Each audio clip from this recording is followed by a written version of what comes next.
What's going on, guys? Welcome to Target MMA. I'm your host, Rob. I'm here to give you my picks, predictions, and a betting guide to all the UFC fights. And what better way to start it off than with Freedom 250, the White House card. Ilia Topuria is taking on Justin Gaethje, and Alex Pereira is taking on Cyril Gane to be the first three-division champion. I can't wait for these fights, but before we get into the fights, let me tell you a little bit about the channel. I want to give you my picks and all my bets so you can make money, because I made money. And that's the reason I started this channel, because I want to share with the community. I want to share with you guys. So I'm going to give you my bullseye bet, which is my safe bet. I'm going to give you my confident favorites and my confident underdogs. So you can decide if you want to make your own bets or if you just want to copy and paste mine. So like, share, comment, subscribe, hype these videos, and let me know what you think in the comments below. I'll see you guys soon. Let's get into the breakdown. Opening up Freedom 250, we have Diego Lopez taking on Steve Garcia. Diego Lopez is 27-8 in his professional career. He is a grappler at heart, but he has heavy hands. He has 11 knockouts in his professional career and 12 submissions. He's a dangerous guy. He likes to come forward, swinging his hands. He's not diving at your legs, but if the opportunity arises, he will take you down. He is aggressive on top, and he's always looking to get you out of there, whether submission or knockout. 23 of 27. Guy is dangerous. He has a 72-inch reach, and he's 31 years old. He's fighting in the featherweight class. He's coming off that loss against Alexander Volkanovski, and that's not a bad loss. He lost to him twice. He might not be able to get another title shot after that. He's been losing decisions most of the time. Most of his losses are by decision. 6 out of his 8 losses. Now, 2 of those are by knockout, but that was early in his career. He is pretty durable, but we know he's durable because he gets hit a lot. He comes forward with a nice, high, tight guard because he's welcoming his hips. You take him down, that's the worst thing you could do. You cannot take this man down, and if you do, he will submit you. He is dangerous offensively and defensively. He will always snatch up a submission while off his back. Now, while I was talking about being hittable, he does have a high, tight guard, but as he's getting hit, he bobs his head, tucks his head down. He's susceptible to uppercuts. This man was getting destroyed by Gene Silva round 2.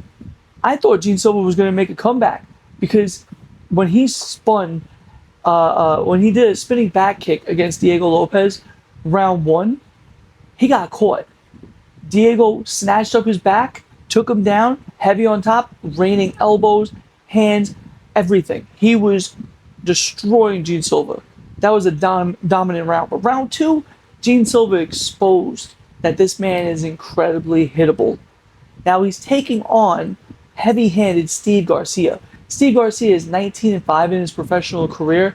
He has 15 knockouts out of his 19 wins. That's incredible. He's slightly older. He's 34 years old, but he has a 75-inch reach advantage. So it's a 2.5-inch reach advantage. So that could come into play here. He is defensively sound. He has like about an 80-90% takedown defense, which he's going to need. If Diego Lopez gets in trouble, he might try to take him down. Steve Garcia is coming off of that knockout victory over David Onama round 1. You could hear the thudding shots. When he was fighting Melky Costa, Melky was able to hold him against the cage, but he couldn't take him down. He is defensively sound. Although you could hold him, it's hard to take him down. Round 2, he was tired of the pitter-patter, try to dive in my legs. He blitzed Melky Costa. And when he blitzed him, he was taken down by a single leg, albeit, but he reversed the position, ended up on top full mount, and started raining shots, bloodying up Costa.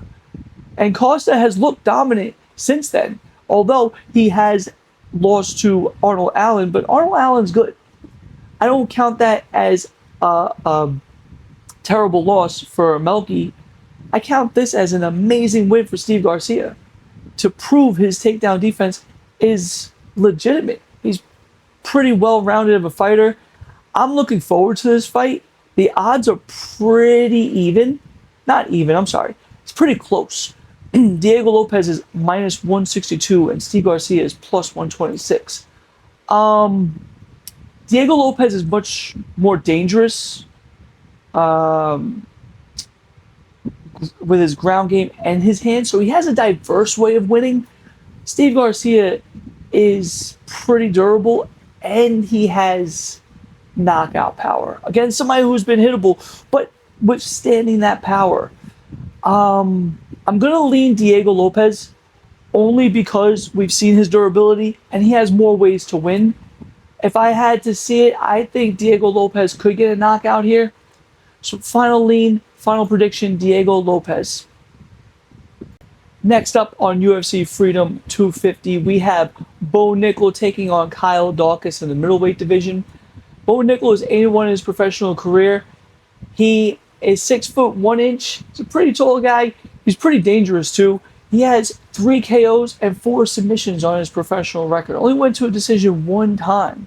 He has been knocked out one time. That was body shots by RDR. Bo Nickal, he's okay on the feet. He has some decent striking, a little low volume for my particular taste. But when he takes you to the ground, he's heavy on top. He is a very good wrestler. He has multiple championships under his belt. He is coming off of that round 3 head kick knockout over Rodolfo Vieira. And he was taken down, but he was able to stand back up.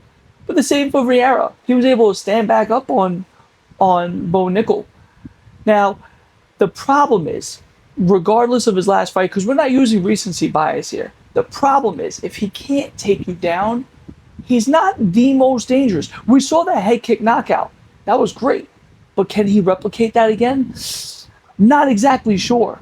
Now, we saw him against Paul Craig, who has seen his better years, and he couldn't take Paul Craig down. He barely even tried because he knew how dangerous Paul Craig was on the ground with 13 submissions. So he barely tried. Now on the feet, he was pretty low volume. So that's a big red flag to break down these fights, because when I want to see a fighter win, I want to see his ways to win. I want to see more well-rounded striking, and I want to see his takedown defense along with his takedown offense. I want to see what he's capable of. Now, he's taking on Kyle Daukaus, who is a grappler. He has 17 wins, 4 losses. 12 of those 17 wins are by submission. Now, if you watch his last couple fights, you would think he is a dominant striker.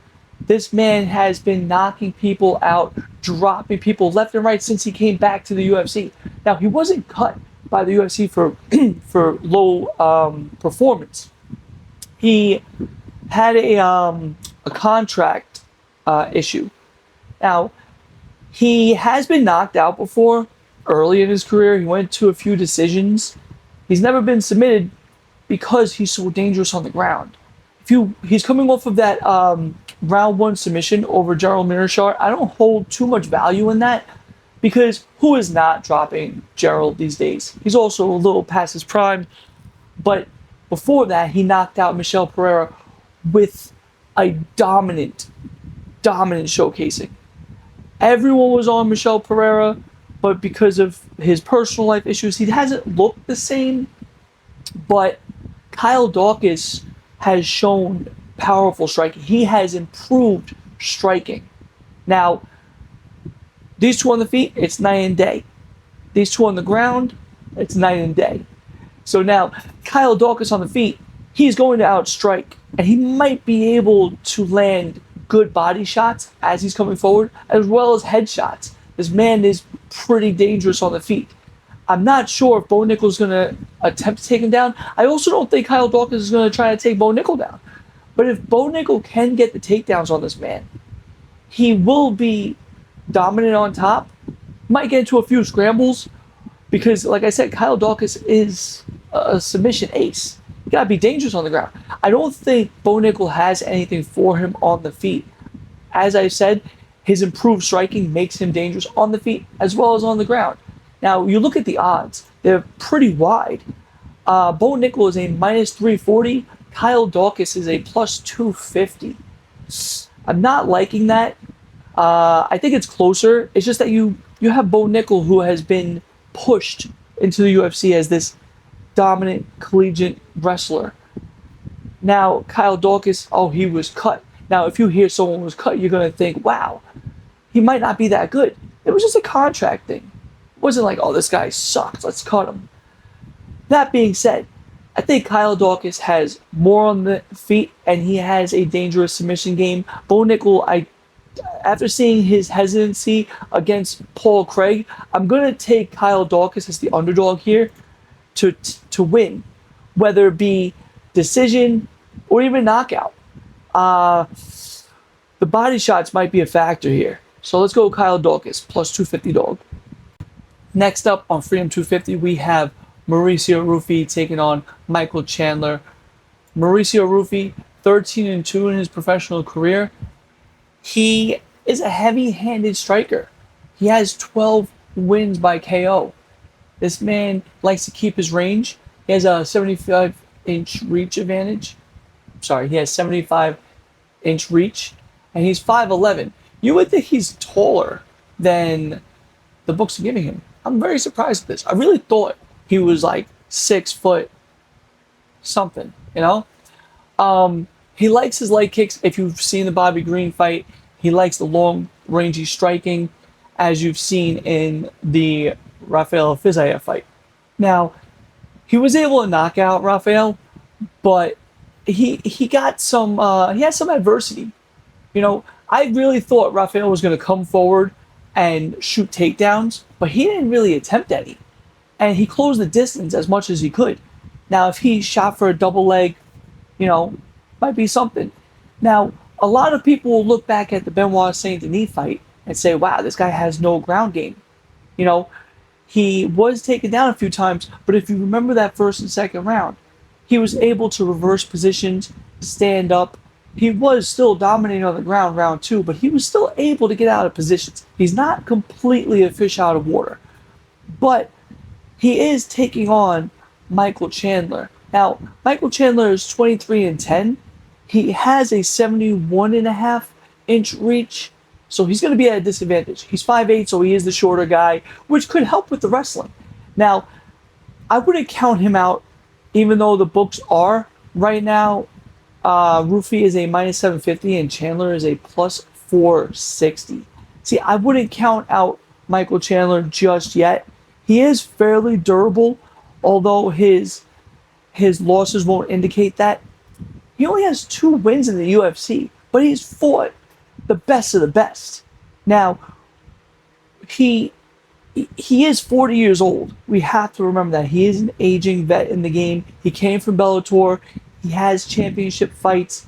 He has the cardio to go a hard 5 if he wanted to. But he does want to perform. He does want to push the pace and strike. If he could mix up the wrestling, you know, in his loss against Paddy Pimblett, he was able to mix in the wrestling and take Paddy down. Although I wasn't fond of his control on the ground, he didn't utilize his legs too much, holding Paddy down. It was mostly wrist control, hold him to the ground. Now, Rufy's legs are powerful. You want to be able to control his legs. You want to be able to stop him from standing up on you.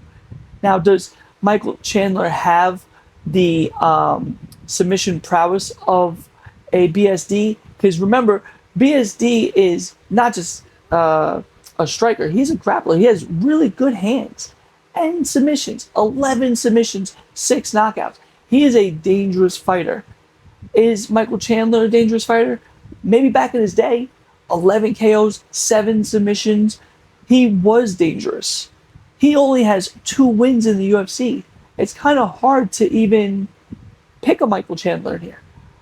But also, it's kind of hard to pick a Rufy, because Chandler has been knocked out 5 times.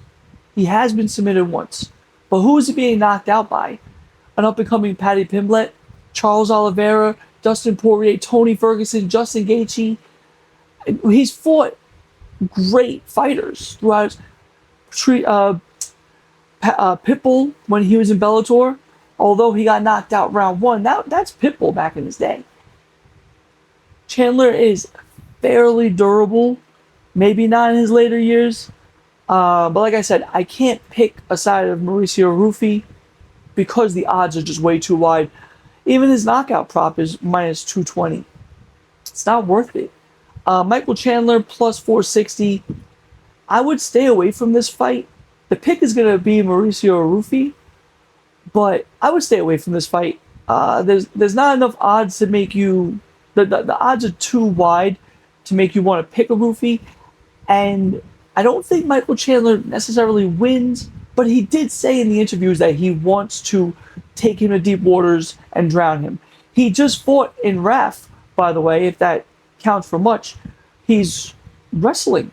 You know, he beat Chad Mendez in a wrestling match. So he is practicing his wrestling. Let's see how it translates to this. It may be reasonable to take the dog value just as like a little splash bet, maybe by decision or submission. But the pick is going to be Rufy. We'll see what happens though. I'm looking forward to see how Michael Chandler fends off the power from Mauricio Rufy. Moving on to the heavyweight division, we have Josh Hokett taking on Derek the Black Beast Lewis. Oh, I'm excited for this. I waited for Derek Lewis to be on this card. They didn't put him on initially. I was flabbergasted. I was so upset with it. I was like, why is Trump's favorite guy not on the White House card? Blew my mind. I wish they would have gave him a little bit more of a favorable matchup. Not specifically where it's like, you know, he's definitely going to win. But we want to see a Derek Lewis knockout. But who better to knock out? Honestly, you know, love him or hate him, people don't like hearing Josh Hokett every time. He's a good fighter. But can you imagine underdog Derek Lewis, 41 years old, getting the knockout of his lifetime against somebody who people don't necessarily like? That would be huge on the White House card. But let's break down this fight. We got Josh Hokett, 9-0 in his professional career. He's 6-1. He's a decent sized heavyweight, but he's a little underweight, honestly. He looks smaller than other guys, but he is a good wrestler. He started off with his football career, took it to wrestling, and here he is, knocking people out, submitting guys. He's undefeated for a reason. He is a good fighter. He's coming off of that back and forth war with Curtis Blades. I took Curtis Blades in there because I thought that this was a huge step up in competition. They both had each other dazed. Now, this is 2 months ago. Like, what are we doing? Like, you're just full gas ahead, getting into your career at 28 years old. Now, I'm a little weary to pick Hokett here because you're going against Lewis. Whether he's a 4-1 favorite, he's still going against Derek Lewis. Derek Lewis makes anything a 50-50 fight. You have to play that a little cautiously. And in his interviews, Josh Hokett has said he's stupid, but not that stupid. Or, you know, not so specific, but you understand the point. So he thinks that he's going to go in there and mix it up on the ground, on the feet and on the ground. He doesn't want to do the same thing he did with Curtis Blades. I still don't know why, because Curtis Blades is still dangerous as hell. Honestly, Curtis Blades, 19-6, 13 out of 19 by KO, and he's a wrestler. I personally picked Curtis Blades in that fight. It didn't go our way, but he won a dominant decision, had Curtis hurt on the feet, and we've seen Hokett fight before where a jab has sat people down. This man has tremendous power in his hands. Maybe the other guy's just chinny. Regardless, he wants to go in there and he wants to keep it on the feet until he shoots a takedown, and then he wants to maul you on the ground. His cardio is a little bit questionable, but so is Derek Lewis. 28-year-old versus 41-year-old, you would lean towards the 41 being more out of shape, but Hokett doesn't do well past the first round. We've seen him panting, we've seen him out of breath. I don't think this fight goes the distance at all. Sometimes you gotta weigh the odds with heavyweights because sometimes they're a little stagnant. This will not be a stagnant fight. He's taking on Derek the Black Beast Lewis. One of my favorite fighters, probably your favorite fighter too. He's 29-13. 24 of those wins are by KO. He's a knockout king for a reason. I just found out he had a submission on his belt via armbar. Can you imagine taking this man by knockout and he gets his first ever submission? I would flip tables. Derek is coming off of that loss to Waldo Cortez Acosta. He got knocked out round 2, but he kind of gave up. He felt the power. Waldo was much more in shape for that fight. He had more cardio. He had bigger power. Derek was swinging wild, couldn't connect, and he just gave up. He's not giving up here, though. This is at the White House. He's always saying how he spoke to Trump. Trump's his favorite guy. You are not going to give up in front of the American people who love you, and Trump loves you. You're not giving up. You're going out there and you're getting a Derek Lewis KO. With that being said, that's the heart picking that. The brain says Josh Hockett. He's faster. He has a lot of power. I won't say more power. He has a lot of power. And he can mix it up on the ground. Now, as far as keeping someone on the ground, that could be questionable, especially a Derek Lewis who just stands up. The pick is Josh Hockett, but I'm definitely betting a Derek Lewis first round knockout. Let me know if you're on that same train. Let's get to the next fight. Moving on to the bantamweight, we have Sugar Sean O'Malley taking on Amin Zahabi. Sean O'Malley is 19-3 in his professional career. 12 of those are by knockout. This man is a long, rangy striker. He likes to use his kicks, but he likes to use his hands more. This man will hit you from everywhere and anywhere with those arms. Like I said, he's sniping. The 3 losses, you got Chito Vera as his first knockout loss, but we don't hold too much weight in that. His nerve in his leg gave out, and he fell down. Chito just started getting on top, wailing punches, ref stoppage. It is what it is, but you can't count that. Not many people are hitting Sean and putting him out. He just went against dangerous Song Yadong, and he was able to bloody up Song Yadong and stay safe. Floating around the ring, he is a very, very good striker. His submission game, his takedown defense, could use some work. He lost to Merab twice, lost the belt, fought back for the belt, lost again. First time was a little bit closer. The second time, he got submitted. But it's fine. You know, Merab is Merab. Losing to somebody of that caliber is nothing to hold your head over. Now, or hang your head over, rather. Now, he's taking on Amin Zahabi. Amin Zahabi is 14-2 in his professional career. He has been knocked out. Just keep that notice. He's never been submitted, but he went to a decision. 14-2 is a very good record. He is 38 years old. He's going to be much older than Sean, but he likes to use his Philly shell. Kind of like a Sean Strickland, but less caliber. He does go back and forth in the ring. He does float back and forth also. This is going to be almost like a track between them two. They're both going to be running around each other, one chasing the other. I can see Zahabi on his bike running around the ring, and Sean is trying to snipe him. His cardio is good enough to keep that pace up. He's coming from a split decision win over Chito Vera, which he looked pretty good. I wasn't so high on Chito. I'm not high on Chito anymore. He's not that good of a fighter. He was 23-12. Still a good record, but it just fell off. Jose Aldo dropped Amin several times. I thought that was a controversial win, but they were in Canada. It's kind of hard to say that was a close fight. It was close, but to say that he won by unanimous is a little bizarre. So I have O'Malley winning here, and I can see him implementing grappling. As strange as it seems, he hasn't had a submission win in the UFC, but he's also stated that he has to do something great to get back in title contention. And what better to do than to take someone down and submit them who's never been submitted before and prove that he has levels to this game, that he's more of a well-rounded fighter than just a basic rangy striker. All in all, I am taking Sean O'Malley to win confidently, whether it's knockout, submission, or decision. The money line is a little steep. He is a minus 460 to Amin's plus 320. It is a wide tag, but I personally think this is a layup. I think Sean O'Malley is going to dominate here. Let me know if you're following that one. Next up, we have the co-main event of the evening. We have Alex Poatan Pereira. I gotta sit up for this one because I'm excited for this fight. I would love nothing more than for Alex to be the first three-division champion. I'm excited for this one. Let me know who you're tailing in this one.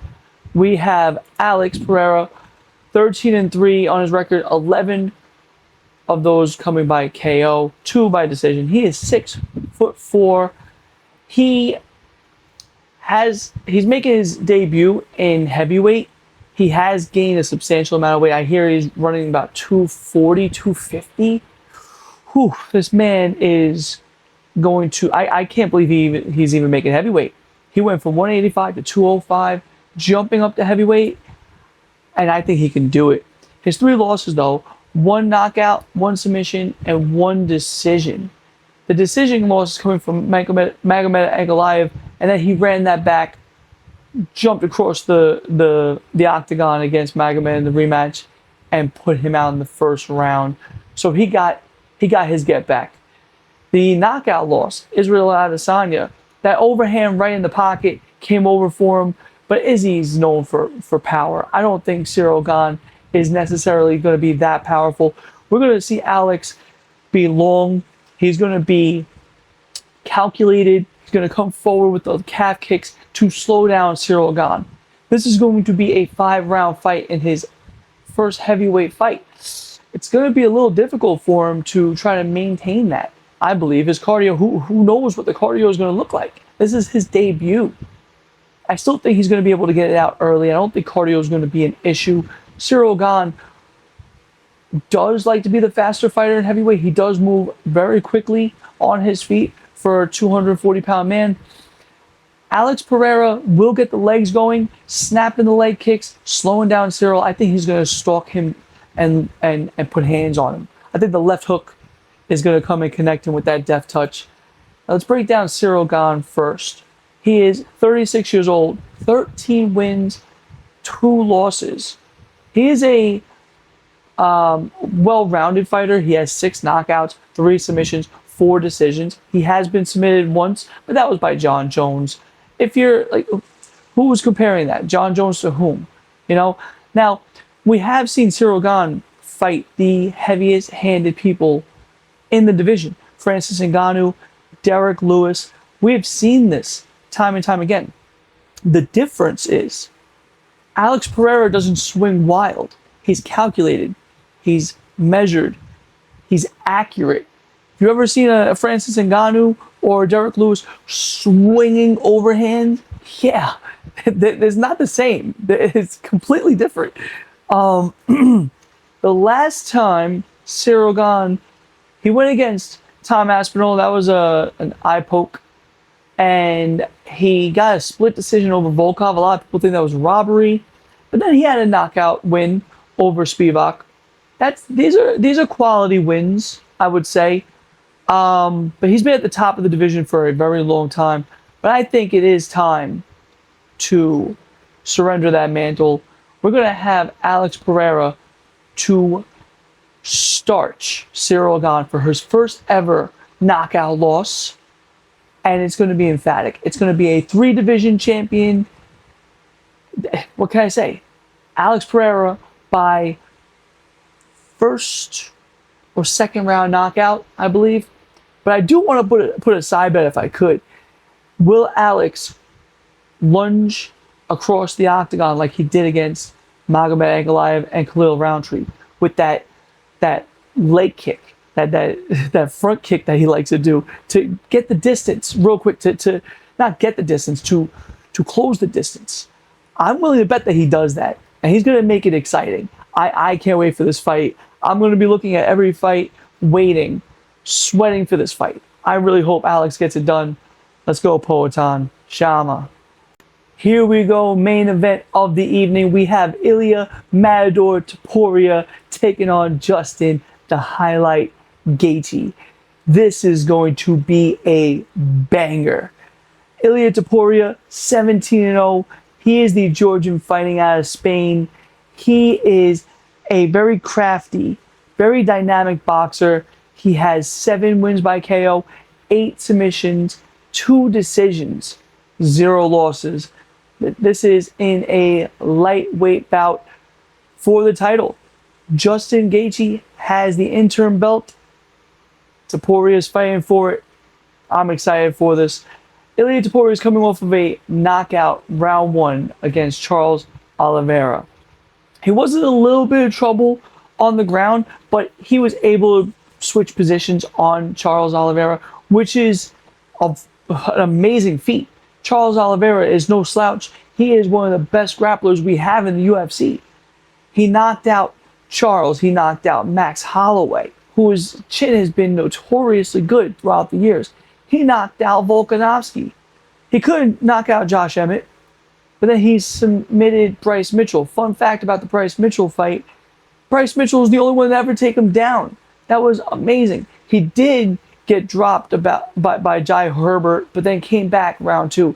He was able to recover very well. So we've seen him in trouble. We've seen him on the ground against Bryce Mitchell, where he was able to reverse positions round 2 and then get the submission against him. We've seen him in trouble against Jai Herbert, where he got dropped by that leg kick and he recovered. He held on to him, recovered. Round 2, starched him. Now, he's taking on Justin Gaethje. Gaethje is known as a brawler, but he has a great, phenomenal wrestling background. I actually picked him to beat Paddy Pimblett because I thought that was a huge step up in competition for Paddy. And Paddy didn't offer anything to Justin. Justin's chin has been very good throughout the years. He is 37 years old, so he is towards the tail end of his career, but he hasn't shown much signs of slowing down. His chin is still good. His grappling defense is still decent. If you could take him down, the only people to knock him out and submit him are people that are champions or well-known fighters. He has 20 knockouts on his record, 1 submission. He is a dangerous striker, and if you try to wrestle him, he knows how to wrestle. He is a very good all-around fighter. He's coming off of 2 decision wins and that KO loss at UFC 300 from Max Holloway. That would have went to a decision, but Max did the infamous pointing at the ground, and Justin obliged. He came forward and was ready to brawl it out. He was getting dusted here. And he went against Dustin Poirier, who had a KO head kick against Dustin. I called that fight back in that time because I thought the leg kicks were a huge factor in the first time they fought. And it's going to be a huge factor here.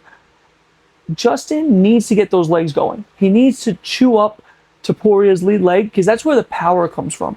He relies heavily leaning on that front leg and explode. If you could be a little, what's his name? Ayman Zahabi, or even that other guy that I can't even get my mind around him right now. Yusuf Zalal, where you're on that bike, you're on that bike, you're racing around the ring. That's what Justin needs to do. He needs to run around the ring, avoid the power, avoid the takedowns, if there will be any, and leg kicks. Leg kick, like you've never kicked before. That's your path to victory. Don't get into a brawl with this man. Do not do it. If Gaethje is able to stay to a strategy in this fight and get those kicks going, he might win this fight. The American might win at the White House. I wish this was a more favorable matchup, but Topuria is too dangerous. He's too technical. He is a well-rounded fighter who is probably going to get this done because Justin Gaethje has not had the best fight IQ in UFC history. He does a little crazy things. He gets sucked into a brawl. Topuria might take him out, and Topuria has been a man of his word before. He said he's going to take people out in the first round or crack their chin later on, and he does it. And they got their little squabble, their little beef online, and Topuria said, I'm going to put you out in the first 2 minutes. I won't need a second round. And he's not going to grapple him.